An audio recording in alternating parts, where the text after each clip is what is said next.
नमस्कार दोस्तों, मैं हूं आपका साथी सुरेश कसवा, व्याख्याता हिंदी। आपके लिए एक और अच्छी वीडियो में लेकर आया हूं। उच्च न्यायालय, बहुत सारे प्रश्न उच्च न्यायालय से संबंधित आते हैं। आज इस वीडियो में सारे प्रश्नों के उत्तर आपको मिल जाएंगे। अगर आपने शुरू से लेकर अंत तक मेरी यह वीडियो देखी तो उच्च न्यायालय से संबंधित कोई भी क्वेश्चन कहीं भी किसी भी परीक्षा में आ जाए, आप उसे 100% सही करोगे अगर आपने ध्यान से देखी है तो। ठीक है, इसलिए इस वीडियो को स्किप मत कीजिए, शुरू से लेके अंत तक देखते जाइए। बहुत ही महत्वपूर्ण वीडियो बनाई है, बड़ी मेहनत करके बनाई है, तो इसका फायदा उठाइए। देखिए, मैंने आपके सामने उच्च न्यायालय लिखा है। ठीक है, ये ट्रिक है, न्याय अभिगनिश का शपथ निर्बंध वेतन। न्याय अभिगनिश का शपथ निर्बंध वेतन, ये ट्रिक वो है जिसमें जो संविधान में अनुच्छेद दे रखे हैं, उन अनुच्छेदों को याद करने का ये ट्रिक है। तो आप इस ट्रिक को लिख लीजिए। मैं बारी बारी से एक एक चीज को बड़े ही आराम से क्लियर करूंगा और इसे आप आसानी से समझेंगे। ठीक है, दोबारा देखो, न्याय अभिगनिश का शपथ निर्बंध वेतन। ठीक है, तो उच्च न्यायालय का उल्लेख जो है वो संविधान में किया गया। 26 जनवरी 1950 को संविधान हमारा लागू होता है, परंतु सौभाग्य की बात देखिए, संविधान लागू होने से पहले ही राजस्थान में उच्च न्यायालय का गठन जयपुर में हो जाता है। ठीक है, जोधपुर में। संविधान लागू होने से पहले ही जोधपुर में उच्च न्यायालय, जोधपुर के राजा मान सिंह ने 29 अगस्त 1947 को जोधपुर में उच्च न्यायालय का गठन कर दिया था। ठीक है, तो हमारे लिए बड़ी अच्छी बात है कि संविधान लागू होने से पहले ही हमने उच्च न्यायालय स्थापित कर दिया था न्याय दिलवाने के लिए जनता को। परंतु संविधान जो कहता है, संविधान के अनुसार जो उच्च न्यायालय का गठन हुआ है वो 26 जनवरी 1950 के बाद होता है, जो संविधान में उल्लेखित किया गया है। संविधान का में कुल 22 भाग है। ठीक है, 22 भाग में से भाग नंबर 6, कौन सा? भाग नंबर 6, अनुच्छेद 214 से 231। संविधान के भाग 6 में अनुच्छेद 214 से 231 तक उच्च न्यायालय संबंधी अनुच्छेदों का वर्णन दिया हुआ है कि उच्च न्यायालय का गठन कैसे होगा, शपथ कौन दिलाएगा, कार्यकाल क्या होगा, क्या क्या कार्य होंगे और किन किन कार्यों की सुनवाई हो सकती है। ठीक है, पूरा का पूरा न्यायालयों के जो न्यायाधीश हैं उनका वेतन कैसे होगा, उनका स्थानांतरण कैसे होगा, पूरी की पूरी प्रक्रिया जो है वो अनुच्छेद 214 से 231 में दी गई है। और ये बताया गया है कि पूरे देश में जितने भी न्यायालय हैं उन सभी न्यायालयों का कार्य संचालन जो होगा वो संविधान के इस अनुच्छेदों के अनुसार होगा। तो बात करते हैं अनुच्छेद की। सबसे पहले अनुच्छेद है 214। ठीक है, अनुच्छेद 214 क्या कहता है? ये कहता है कि प्रत्येक राज्य में एक न्यायपालिका होगी। क्या होगी? प्रत्येक राज्य में एक न्यायपालिका होगी। अनुच्छेद 214 कहता है प्रत्येक राज्य में एक न्यायपालिका होगी।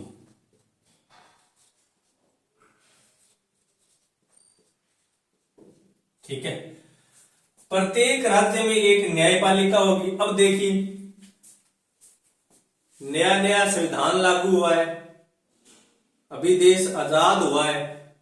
ठीक है, देश की माली हालत अच्छी नहीं है और इतने न्यायाधीश भी नहीं है कि एक एक न्यायालय प्रत्येक राज्य में जितने राज्य बनाएंगे उनमें खोल कर उनको बिठा दें।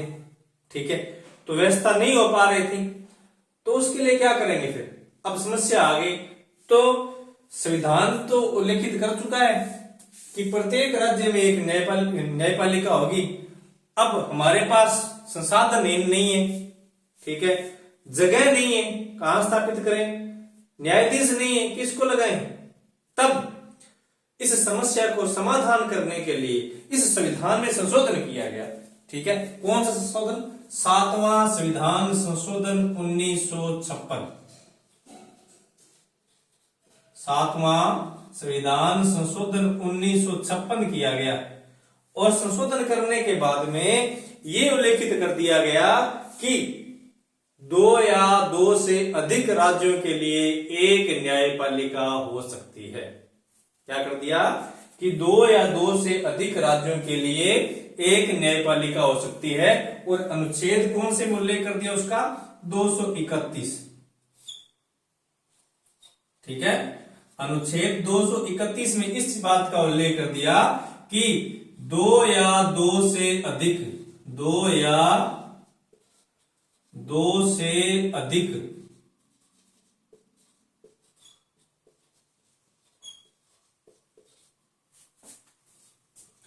राज्यों के लिए एक न्यायपालिका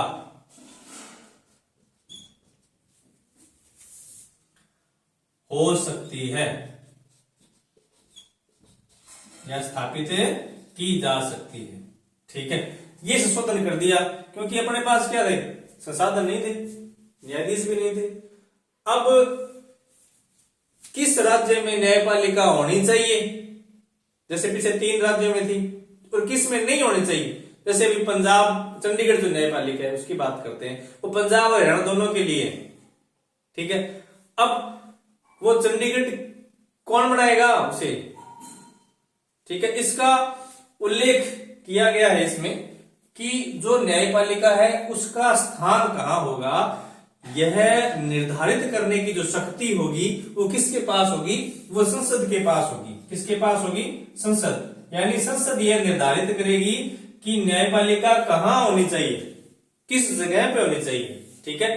तो ये शक्ति किसको दी गई है? संसद को दी गई है, ठीक है। तो अनुच्छेद 214 क्लियर हो चुका है।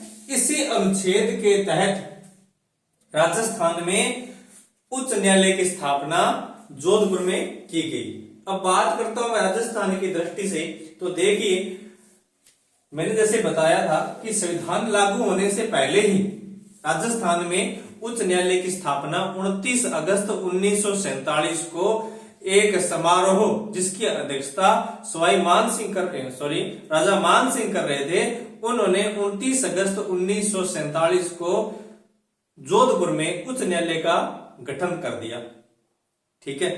अब उच्च न्यायालय का गठन करने के बाद में उन्होंने उस उच्च न्यायालय का जो मुख्य न्यायाधीश था वो बनाया कमलकांत वर्मा को। किसको बनाया? कमलकांत वर्मा को। एक मुख्य न्यायाधीश और 11 अन्य न्यायाधीश नियुक्त किए। एक मुख्य न्यायाधीश और 11 अन्य न्यायाधीश नियुक्त कर दिए। और सभी जो 11 न्यायाधीश थे वो अलग अलग रियासतों से थे। कोई उदयपुर का था, कोई कोटा का था, कोई बूंदी का था, कोई अलवर का था, कोई उदयपुर का था, जोधपुर के थे, ठीक है। इस प्रकार 11 अन्य न्यायाधीश और एक मुख्य न्यायाधीश कमलकांत वर्मा को बना दिया।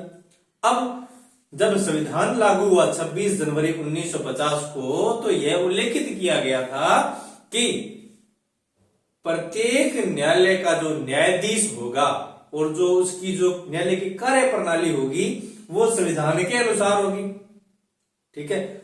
अब संविधान के अनुसार अब जो कमलकांत वर्मा जिनको नियुक्त किया गया था उनका संविधान के अनुसार उल्लेख नहीं है, क्योंकि उनको तो पहले कर दिया था संविधान लागू होने से। इसलिए कमलकांत वर्मा को उनके पद से हटाना पड़ा, ठीक है। और कमलकांत वर्मा को हटाकर उनकी जगह मुख्य न्यायाधीश बनाया गया था कैलाशनाथ वांचू को। किसको बनाया गया था? कैलाशनाथ वांचू। यानी हमारे राज्य के दूसरे मुख्य न्यायाधीश थे कैलाशनाथ वांचू। कैलाशनाथ वांचू जो थे वो सर्वाधिक समय तक राजस्थान के मुख्य न्यायाधीश अब तक रहे हैं। कैलाशनाथ वांचू राजस्थान में सर्वाधिक समय तक मुख्य न्यायाधीश के पद पर रहने वाले न्यायाधीश हैं, ठीक है। तो संविधान लागू होने के बाद राजस्थान का प्रथम मुख्य न्यायाधीश के बारे में अगर आपसे पूछे तो वो है कैलाश नाथ वांचु।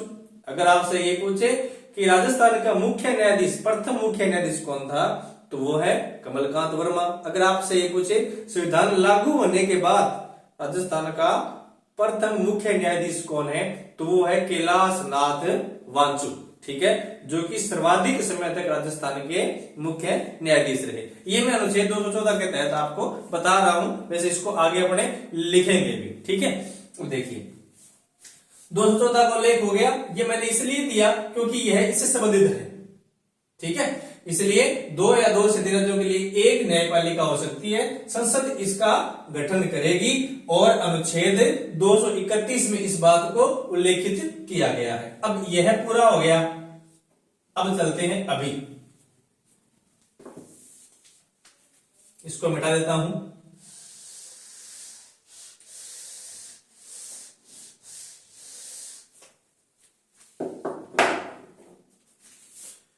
अनुच्छेद 200 पूरा हो चुका है। अब बात करते हैं अनुच्छेद 215 और इधर बात करते हैं अभी की। अभी यानी कि प्रत्येक उच्च न्यायालय अभिलेख न्यायालय होगा। अनुच्छेद 15 क्या कहता है, 215 कि प्रत्येक उच्च न्यायालय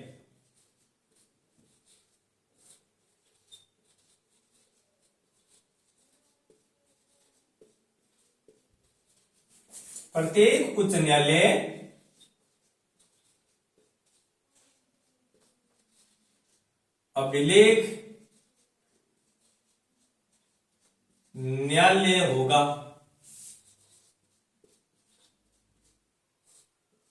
प्रत्येक उच्च न्यायालय अभिलेख न्यायालय होगा। अब अभिलेख न्यायालय क्या भला है, देखो अभिलेख यानी जिस न्यायालय ने, उच्च न्यायालय ने जिस राज्य में किसी भी मामले में कोई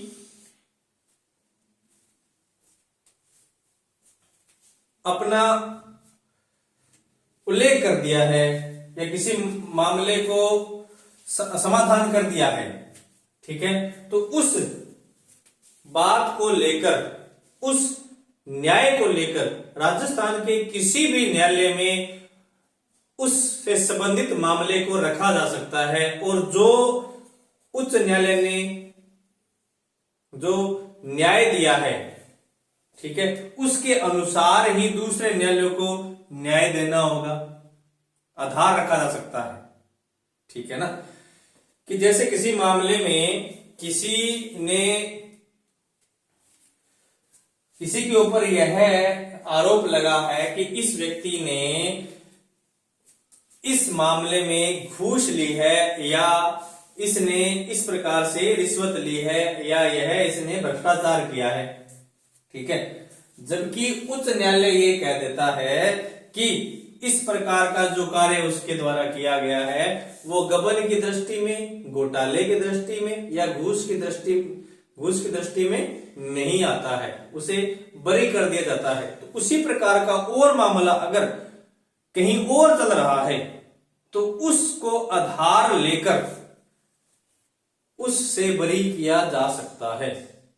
अगर कोई न्यायालय उस बात को स्वीकार नहीं करता है कि नहीं वो तो अभिलेख न्यायालय, वो तो उस उच्च न्यायालय की बात है, हम उस बात को नहीं मानते, ठीक है, हम तो हमारा फैसला ये है भैया, हम तो इसको भ्रष्टाचार मानेंगे, हम तो इसको घूसखोरी मानेंगे, ठीक है, तो उस न्यायालय को उच्च न्यायालय दंडित कर सकता है, ठीक है, ये होता है अभिलेख न्यायालय, ठीक है।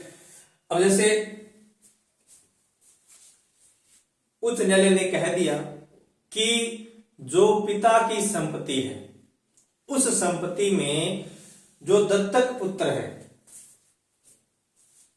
वह बराबर का हिस्सेदार है।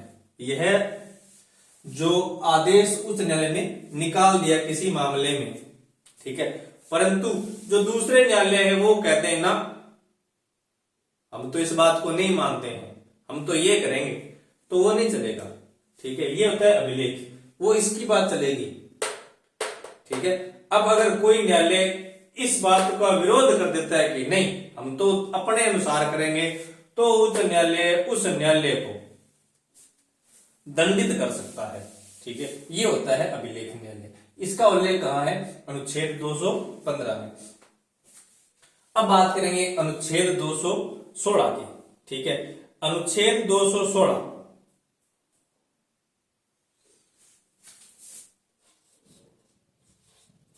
इसमें से लेंगे गैर। गैर का मतलब गठन, यानी उच्च न्यायालय का गठन। उच्च न्यायालय का गठन। अब उच्च न्यायालय का गठन कैसे किया जाएगा? देखिए, संविधान में स्पष्ट इसका उल्लेख है कि उच्च न्यायालय में एक मुख्य न्यायाधीश होगा और अन्य न्यायाधीश क्या होगा? एक मुख्य न्यायाधीश प्लस अन्य न्यायाधीश।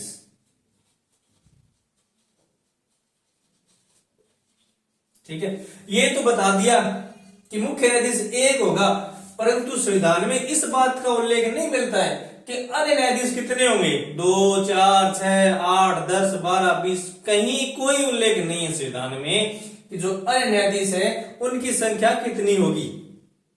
मुख्य न्यायाधीश एक होगा, परंतु अन्य न्यायाधीश कितने हैं कोई उल्लेख नहीं है। तो राष्ट्रपति जो होता है वो राज्यपाल के परामर्श से, ठीक है, और जो सर्वोच्च न्यायालय है उसका जो मुख्य न्यायाधीश है उससे, और जो उच्च न्यायालय है उसका जो मुख्य न्यायाधीश है उससे, यानी 4 आदमी हो गए। सर्वोच्च न्यायालय का मुख्य न्यायाधीश, उच्च न्यायालय का मुख्य न्यायाधीश और राज्यपाल, यानी 3। इन तीनों व्यक्तियों से राष्ट्रपति परामर्श करके राज्य में न्यायाधीशों की संख्या को निर्धारित करता है कि 2 लगाने, 4 लगाने, 50, 60 कितने लगाने। अब बात करूंगा मैं राजस्थान की, तो राजस्थान में अब वर्तमान में कुल कितने न्यायाधीश हैं? वर्तमान में राजस्थान में एक तो मुख्य है और 49 अन्य हैं। ठीक है, तो राजस्थान में वर्तमान में कुल 50 न्यायाधीशों की संख्या है, जिसमें से एक तो मुख्य होगा और 49 क्या होंगे? अन्य न्यायाधीश हैं। ठीक है, तो ये है राजस्थान के परिप्रेक्ष्य में। इस प्रकार से न्यायपालिका में न्यायाधीशों का गठन, न्यायपालिका गठन अनुच्छेद 216 में राष्ट्रपति के द्वारा किया जाता है। ठीक है, यानी राष्ट्रपति मुख्य न्यायाधीश की नियुक्ति करता है। और इसका उल्लेख आगे करते हैं अगले में, अनुच्छेद 217। ठीक है, ये 216 तक कर लो आप, इसको मैं मिटा देता हूं, फिर बात करते हैं अनुच्छेद 217 की।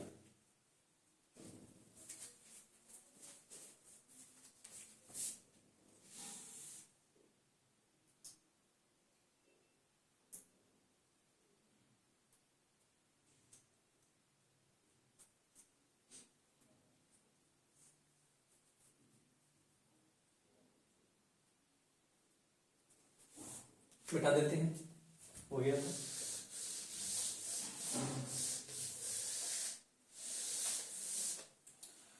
अब अपने बात करते हैं नी, अनुच्छेद 216।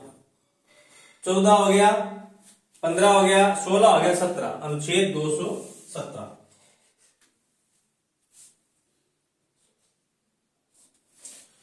अनुच्छेद 217 पूरा का पूरा ले लो, ये नी से का। ठीक है, ये इसमें आ गया, ये 214 में आ गया, ये 15 में आ गया, ये 16 में आ गया। नी से का न्याय अभिगनित का। ठीक है, तो नी से नियुक्ति,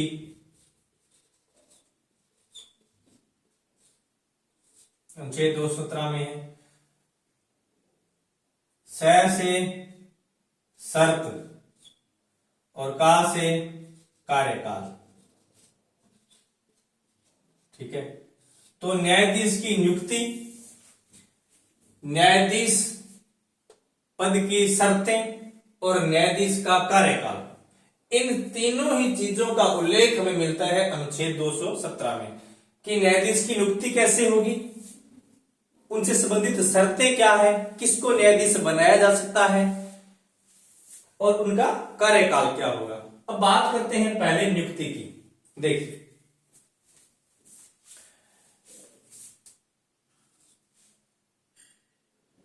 मैंने बताया कि मुख्य न्यायाधीश और अन्य न्यायाधीशों की नियुक्ति कौन करता है? राष्ट्रपति। कौन करेगा? राष्ट्रपति करेगा।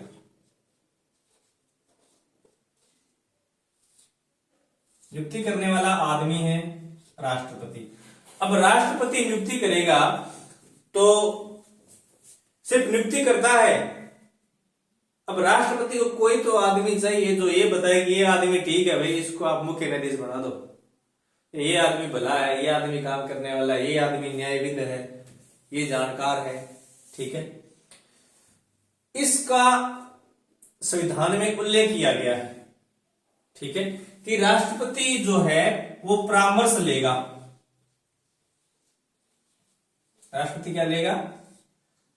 परामर्श लेगा, ठीक है। अब वो परामर्श किससे लेगा? प्रधानमंत्री से तो ले नहीं सकता। क्यों? क्योंकि प्रधानमंत्री तो राजनीतिक प्रमुख है। जो संवैधानिक प्रमुख है वह जो संविधान में जिसका उल्लेख किया गया है उस व्यक्ति से परामर्श लेगा कि हमें किस व्यक्ति को मुख्य न्यायाधीश बनाना है, ठीक है। तो राष्ट्रपति परामर्श लेता है सर्वोच्च न्यायालय के मुख्य न्यायाधीश से। किससे लेता है? सर्वोच्च न्यायालय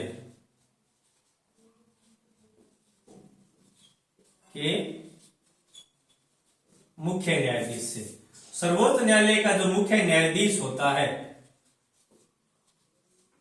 राष्ट्रपति उससे परामर्श लेता है कि ये भाई ऐसा है, राजस्थान में मुख्य न्यायाधीश की नियुक्ति करनी है और तुम बताओ कि किस आदमी को, ऐसा कोई तुम्हारी नजर में ऐसा बंदा देखो जो योग्यताएं शर्तें पूरी करता हो और बंदा भी ठीक होना चाहिए, न्याय भी ठीक ढंग से करे, ठीक है। ऐसे आदमी को चुन लो और मेरे सामने उसको पेश कर दो और मैं उसको उस राज्य का, राजस्थान का मुख्य न्यायाधीश बना देता हूं, ठीक है।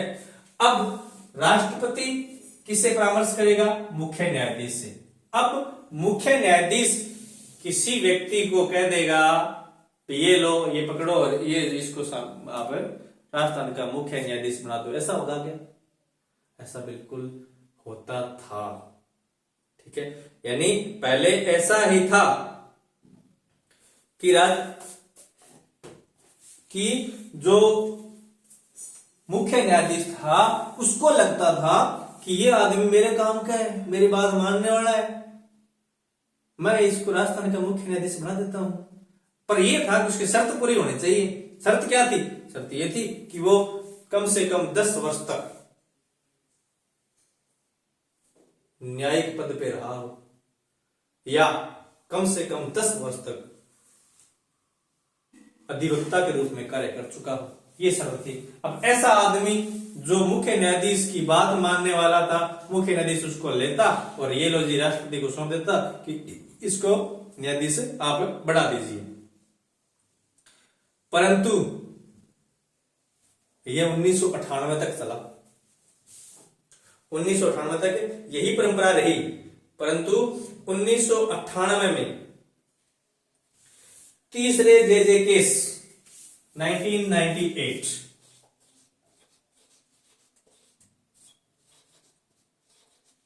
एक केस था, ये तीसरे जेजे केस 1998 में यह प्रावधान किया गया कि मुख्य न्यायाधीश जो है वो अन्य 2 न्यायाधीशों से परामर्श करेगा कि किस बंदे को उच्च न्यायालय का मुख्य न्यायाधीश बनाना है, ठीक है।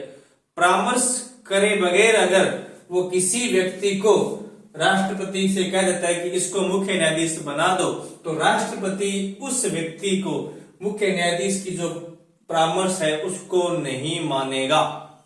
ये राष्ट्रपति के विवेक पर निर्भर करेगा कि नहीं माने तो ना माने, भैया नहीं मानूंगा। क्यों नहीं मानूंगा? क्योंकि तूने उन दो न्यायाधीशों से परामर्श नहीं किया है, अगर तूने उन दोनों न्यायाधीशों से परामर्श किया है तो उनकी सहमति दिखा दे मेरे को। अगर वो सहमत है, दोनों न्यायाधीश, सर्वोच्च न्यायालय के दोनों न्यायाधीश अगर तेरी बात से सहमत है तो ले आ उस बंदे को, फिर मैं उसको मुख्य न्यायाधीश बना दूंगा। ठीक है, तो सर्वोच्च न्यायालय का जो मुख्य न्यायाधीश है वह 1998 तक तो ये परंपरा थी कि मुख्य न्यायाधीश ने जिस आदमी को नियुक्त कर दिया उसको उच्च न्यायालय का मुख्य न्यायाधीश बना दिया जाता था। परंतु 1998 के बाद में यह परंपरा होगी कि मुख्य न्यायाधीश जो है वो भी परामर्श लेगा। किससे लेगा?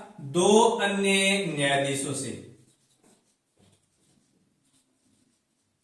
जो कि सर्वोच्च न्यायालय के न्यायाधीश है, उन दो अन्य न्यायाधीशों से परामर्श लेगा कि भाइयों थे बताओ किस बंदे को राजस्थान का मुख्य न्यायाधीश बनाना है। जब वो बता दें कि हाँ जी वो नाम ठीक है, हमारे ठीक लगे, सहमति होगी तीनों की, इसके बाद में ये नाम है राष्ट्र तक आता है और फिर राष्ट्रपति उस व्यक्ति को मुख्य न्यायाधीश के रूप में नियुक्ति जारी करता है। ठीक है, वह अपना हस्ताक्षर करता है और एक मुद्रा सहित हस्ताक्षर उस तक पहुंचाता है कि ये ले भैया ये मेरे हस्ताक्षर है और तेरे को राजस्थान का मुख्य न्यायाधीश बढ़ा दिए, जाओ और वहां पर काम करो। ठीक है, तो ये होती है नियुक्ति की प्रक्रिया। ठीक है, और इनके अलावा और एक आदमी से परामर्श लेगा। किससे लेगा? राज्यपाल से। जरूरी है ना, क्योंकि राज्यपाल का परामर्श भी जरूरी है, क्योंकि राज्य के अंदर काम करेगा तो राज्यपाल का परामर्श जरूरी है। क्योंकि राज्यपाल जो होता है वो केंद्र सरकार और राज्य के बीच की कड़ी होता है। ठीक है, दोनों के बीच की कड़ी कौन होता है? राज्यपाल होता है, जो कि राज्य में केंद्र सरकार जो होती है उसका प्रतिनिधि के रूप में काम करता है। इसलिए राष्ट्रपति दो आदमियों से परामर्श लेता है, एक तो मुख्य न्यायाधीश से और एक उस राज्य के राज्यपाल से परामर्श लेगा जिस राज्य में उस मुख्य न्यायाधीश की नियुक्ति करनी है। अब एक बात समझो साथियों, मैंने बताया कि अनुच्छेद 231 में मुख्य न्यायाधीश जो होता है उसकी जो नियुक्ति अनुच्छेद 231 में दो या दो से अधिक राज्यों में एक न्यायपालिका होगी। अब मान लीजिए दो राज्यों में एक ही न्यायपालिका है और एक ही मुख्य न्यायाधीश होगा। अब एक ही मुख्य न्यायाधीश को दो अलग अलग राज्यों में जो राज्यपाल है उनमें से किस राज्यपाल से परामर्श लेगा? ठीक है, जैसे चंडीगढ़ में न्यायपालिका है तो पंजाब और हरियाणा दो राज्यपाल हो गए। अब राज्यपालों से परामर्श लेगा राष्ट्रपति, किससे लेगा परामर्श? पंजाब वाले राज्यपाल से लेगा या हरियाणा के राज्यपाल से लेगा? तो इसका जवाब है कि राष्ट्रपति दोनों ही राज्यों के राज्यपाल से परामर्श लेगा और परामर्श लेकर मुख्य न्यायाधीश की नियुक्ति करेगा। तो ये तो बात होगी नियुक्ति की। अब है शर्त, उल्लेख मैंने कर दिया है। ठीक है, शर्त का फिर भी लिख लो अगर नहीं आपके ध्यान में है तो। मैंने बताया कि वह भारत का नागरिक हो, पहली बात तो यही है, सभी में लागू होती है।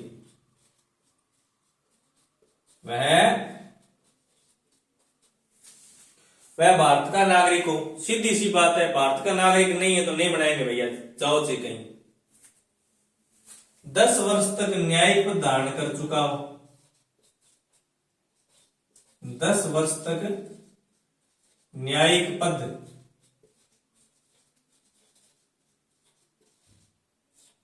धारण कर चुका हो, यानी किसी भी न्यायालय में न्यायाधीश के पद पर वह रह चुका हो कम से कम 10 वर्ष तक। ठीक है, अगर 10 वर्ष तक किसी न्यायालय में मान लीजिए वो न्यायाधीश नहीं रहा है या नहीं रहा है तो भैया उच्च न्यायालय में 10 वर्ष तक अधिवक्ता रह गया हो, 10 वर्ष तक क्या रहा हो? अधिवक्ता।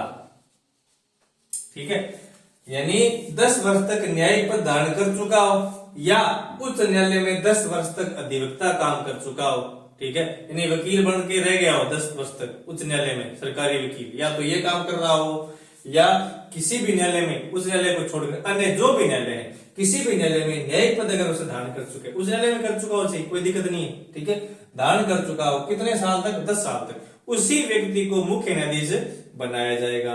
और उसी व्यक्ति का नाम मुख्य न्यायाधीश से, जो सर्वोच्च न्यायालय के मुख्य न्यायाधीश है, वो उस व्यक्ति का नाम का उल्लेख करेगा कि ये लोग फलाना आदमी होता है। ये है शर्त। इनका उल्लेख अनुच्छेद 217 में मिलता है, नियुक्ति अनुच्छेद 217 में मिलती है। अब बात करेंगे कार्यकाल की। पहले इसको मिटा देते हैं, उससे बाद में चलते हैं कार्यकाल में।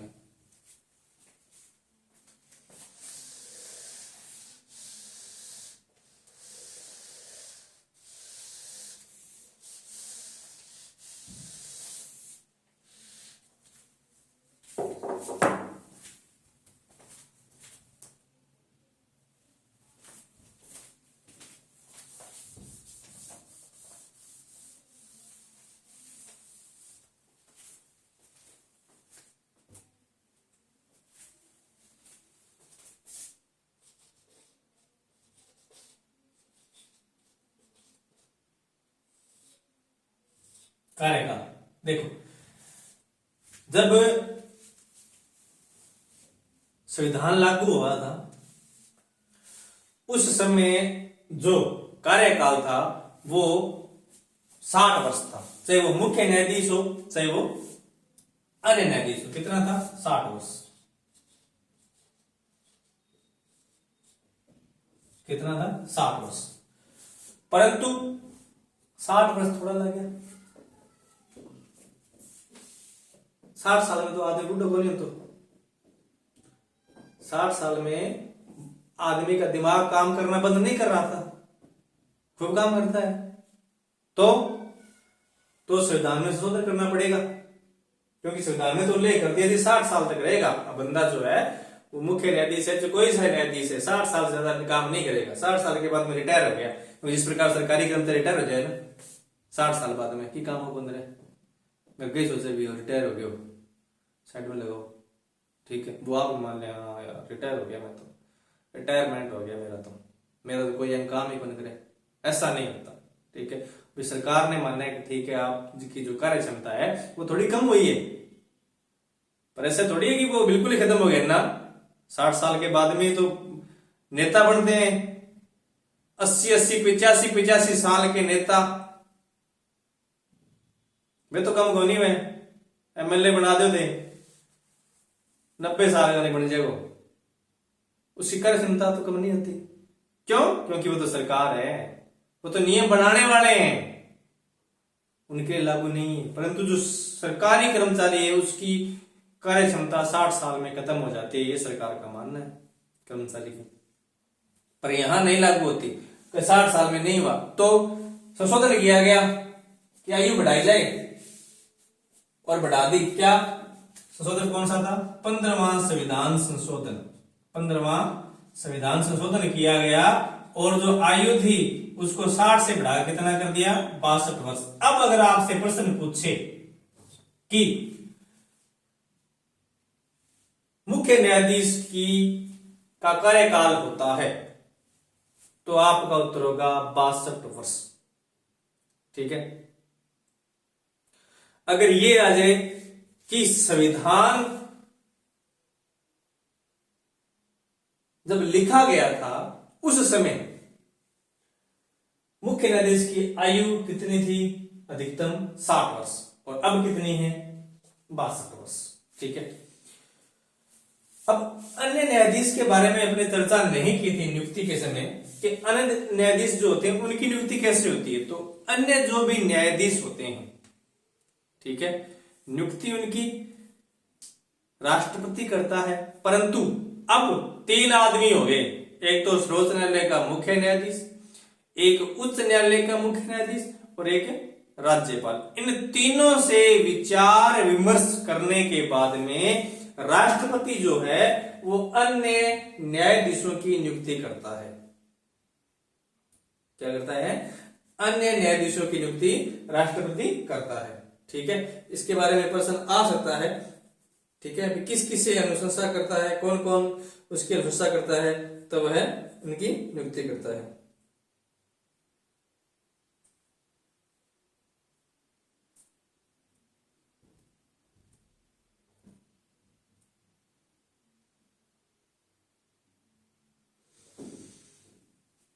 अच्छा 15/7/1963। ठीक है। अब अगर कोई व्यक्ति कि जी मेरे को तो काम होता है, मैं तो न्यायाधीश का काम नहीं कर सकता, थक गया, दिमाग काम कर करे, तो घर जाना पड़ेगा मन तो। ठीक है। तो क्या कैसे क्या करेगा? छोड़ के आ जाएगा? नहीं, उसको त्याग पत्र देना पड़ेगा। और किसको देगा वो त्याग पत्र? वो त्याग पत्र देगा राष्ट्रपति को। किसको देगा? राष्ट्रपति को। ठीक है। यानी जो बंदा नियुक्त करता है वही बंदा हटा सकता है।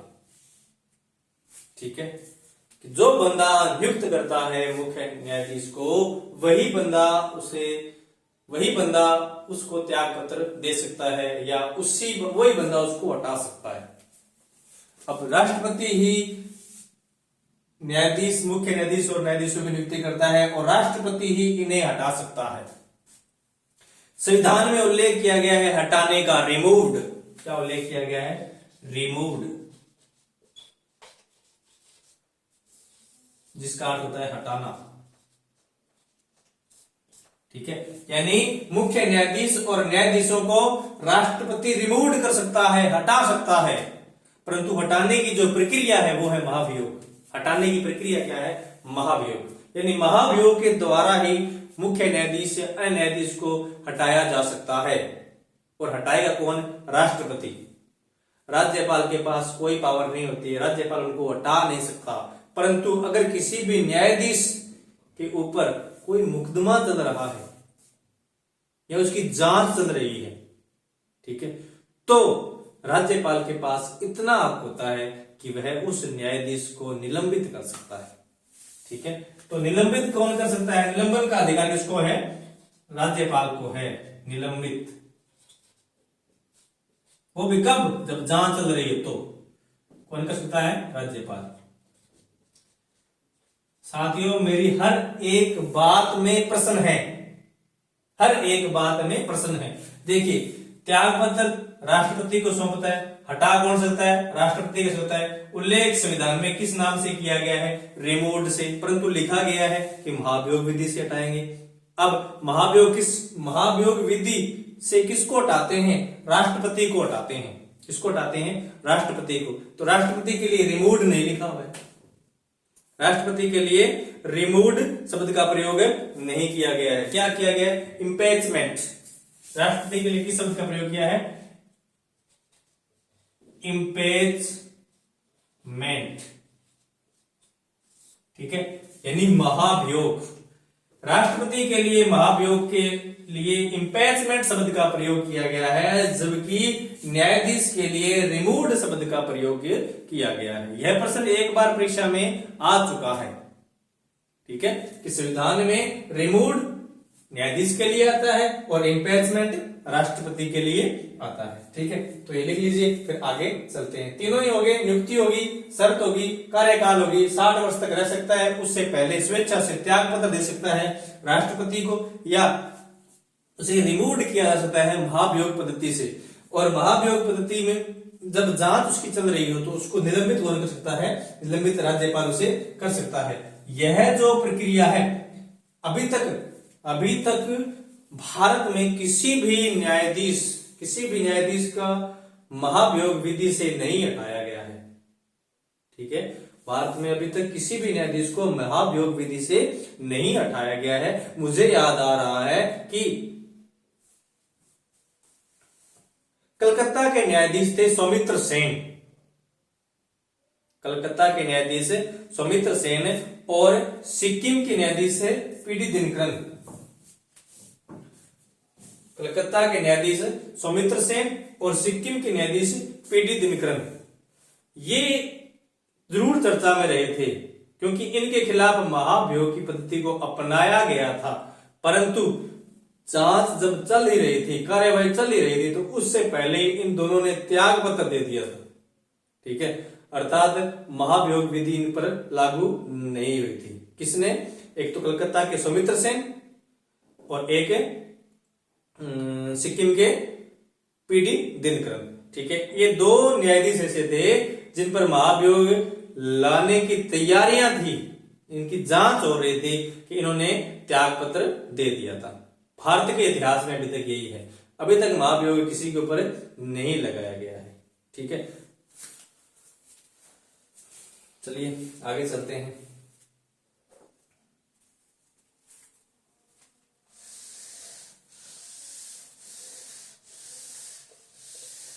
दो 217 हो गया। बात करते हैं 218 की।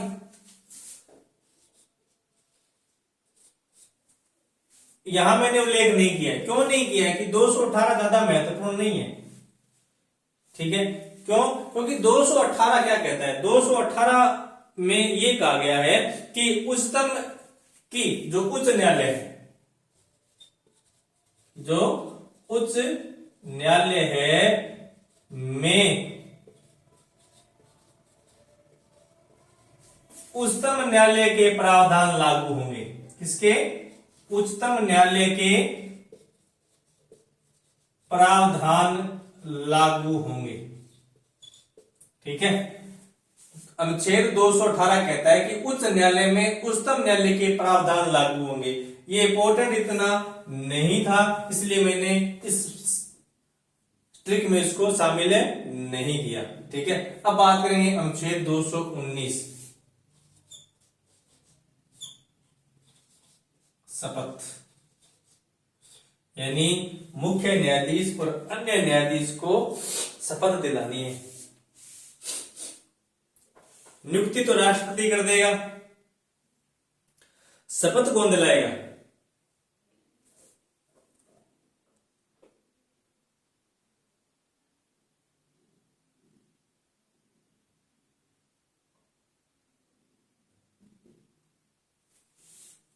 ठीक है, शपथ कौन दिलाएगा भी शपथ? नियुक्ति करने वाला आदमी तो है राष्ट्रपति, हटाने वाला आदमी भी राष्ट्रपति है, तो शपथ वाला भी आदमी कौन होगा? शपथ वाला आदमी होगा राज्यपाल। कौन दिलाता है शपथ? राज्यपाल।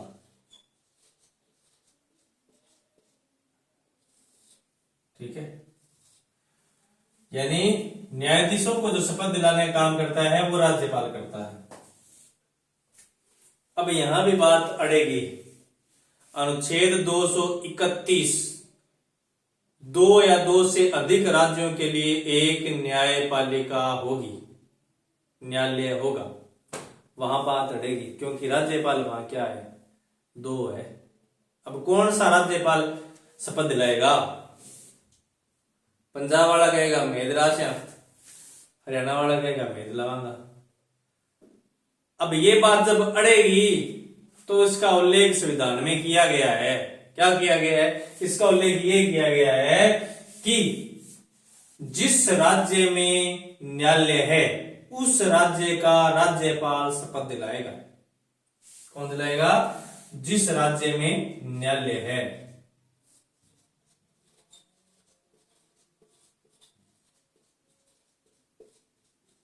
जिस राज्य में न्यायालय है वही राज्यपाल शपथ दिलाता है। समझ के बात को? वही राज्यपाल शपथ दिलाता है। ठीक है, जिस राज्य में न्यायालय है वही राज्यपाल शपथ दिलाएगा। ठीक, अब चलते हैं शपथ के बाद अगली बात पर।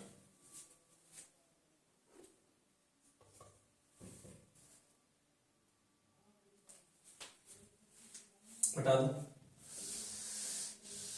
219 हो गया है। अब बात करेंगे अनुच्छेद 220 की।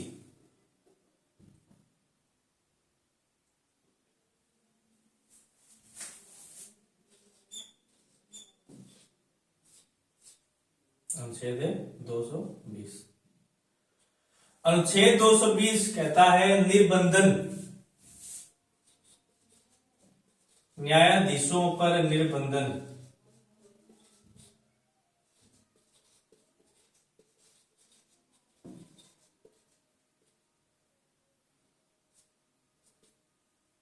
यानी नियंत्रण। अनुच्छेद 220 जो है वो जो न्यायाधीश है उनके ऊपर नियंत्रण करता है। कि उच्च न्यायालय के जो न्यायाधीश हैं वो राज्य में किसी भी न्यायालय में अधिवक्ता के रूप में काम नहीं करेंगे, क्योंकि अधिवक्ता के रूप में काम करेंगे तो वो प्रभावित कर देंगे। ठीक है, तो उच्च न्यायालय के जो न्यायाधीश है वो राज्य में किसी भी न्यायालय में अधिवक्ता के रूप में काम नहीं करेंगे, यानी वकालत का काम नहीं करेंगे। किसको छोड़कर? सिर्फ उच्च न्यायालय को, उच्चतम न्यायालय को, सॉरी हाँ, उच्च न्यायालय को छोड़कर, उच्च न्यायालय को छोड़कर राज्य में किसी भी न्यायालय में वकालत का कार्य नहीं करेंगे। ठीक है ना, 62 साल उम्र होगी, न्यायाधीश के पद से हट गए, अब मन में आई गए यार इया किया गांव चाल से घना फैसला सुनाड़ है, वकालत कर लीजिए। तो ये नहीं है कि हनुमानगढ़ का बंदा है, हनुमानगढ़ के न्यायालय में जाके वकालत करना शुरू कर दे और मुख्य न्यायाधीश या उच्च न्यायालय के न्यायाधीश रहा हो, नहीं। उसको अगर वकालत अगर करनी है, वकालत करने का मन है तो ठीक है, कीजिए वकालत, परंतु हनुमानगढ़ वाले नहीं, जोधपुर चले जाओ, जोधपुर उच्च न्यायालय में जाके आप वकालत कर सकते हो। जो जिला और सत्र न्यायालय है उनमें जाकर आप या किसी न्यायालय में आप न्यायाधीश का काम नहीं कर सकते, सॉरी वकालत का काम नहीं कर सकते। ये अनुच्छेद 220 कहता है निर्बंधन। अब आती है अनुच्छेद 221, ये है वेतन भत्ते। क्या है? वेतन भत्ते।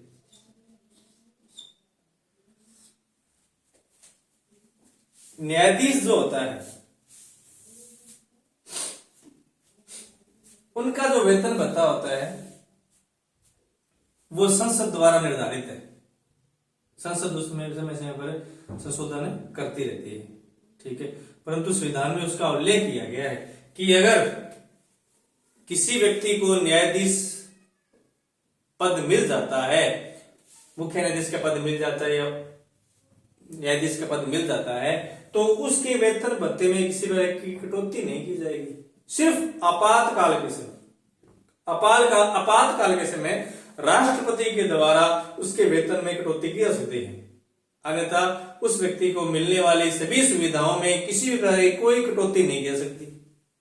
ये संविधान में उल्लेख किया गया है मुख्य न्यायाधीश और अन्य न्यायाधीश के संदर्भ में, ठीक है। तो वेतन कितना मिलता है? वेतन मिलता है मुख्य न्यायाधीश को तो मिलता है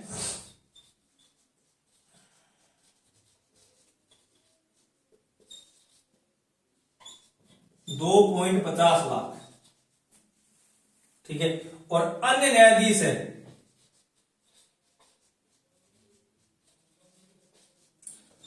उनको मिलता है 2.25 लाख। इनका जो वेतन है वो कहां से मिलता है? वो मिलता है राज्य संचित निधि। किससे मिलता है? राज्य संचित निधि।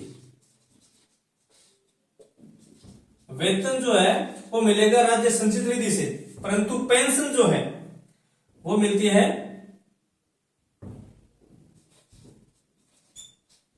केंद्र संचित निधि, यानी केंद्र की जो संचित निधि होती है उसमें से इनको पेंशन दी जाती है, ठीक है। तो ये हो गया इनका वेतन और भत्ते,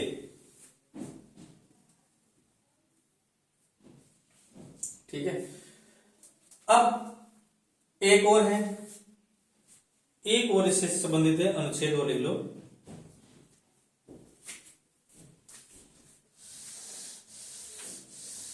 अनुच्छेद 222। स्थानांतरण 222 किसे संबंधित है? स्थानांतरण, स्थानांतरण से संबंधित है कि जो मुख्य न्यायाधीश है अन्य न्यायाधीश जो है उनका स्थानांतरण कौन कर सकता है? उल्लेख किया गया कौन करेगा? राष्ट्रपति। स्थानांतरण कौन करेगा? राष्ट्रपति करेगा। सर्वोच्च न्यायालय के मुख्य न्यायाधीश के परामर्श से, सर्वोच्च न्यायालय के मुख्य न्यायाधीश के परामर्श से। ठीक है साथियों, आज के लिए इतनी ही क्लास। अगर आपको मेरी ये क्लास अच्छी लगी हो, महत्वपूर्ण लगी हो, अगर आपको ऐसा लगे कि ये क्लास मेरे काम आएगी, तो मेरे चैनल को आप सब्सक्राइब कीजिए, शेयर कीजिए, बेल आइकन का बटन दबाइए। मैं और आपके लिए अच्छी क्लास लेकर आऊंगा। ठीक है, सभी तैयारी में यह जो टॉपिक है ये काम आएगा। जय हिंद, जय भारत।